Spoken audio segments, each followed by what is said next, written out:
Alors que des vétérans doivent être décorés aujourd'hui, hein, remis des insignes de chevalier de la Légion d'honneur par le président de la République à 5 vétérans américains, est attendu, hein, pendant cette cérémonie.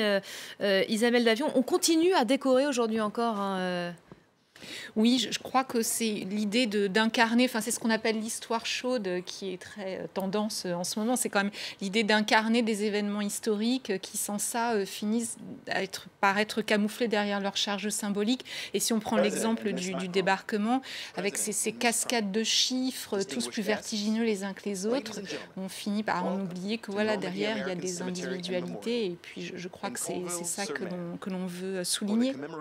Cette décoration, ça dure longtemps.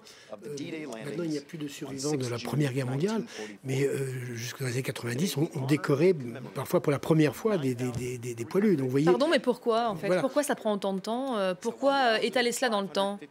Pourquoi Et étaler prendre ça le dans le risque temps? aussi de voir Oui, mais si vous voulez, des hommes disparaître. au départ, vous avez des millions et des millions de soldats qui survivent, heureusement, à la Première Guerre mondiale. Donc, ils ne sont peut-être pas tous décorés, ou des bataillons sont décorés, ou des régiments.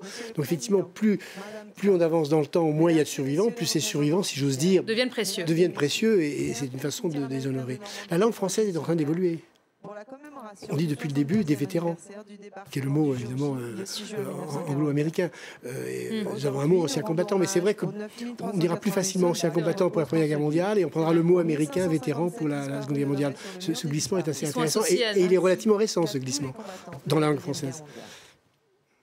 Et puis voilà, l'histoire, ça prend du temps, c'est ça qui est bien aussi. Et je crois que le fait de distribuer encore des hommages de cette façon-ci, décorer les gens, ça montre qu'on a cette dette de reconnaissance qui est toujours valable et qu'on vit toujours sur les acquis de cette libération, que ce serait bien peut-être de ne pas non plus s'endormir dessus, que tout peut se rejouer à chaque instant. Et ce sont des messages qui passent aussi à cette occasion-là.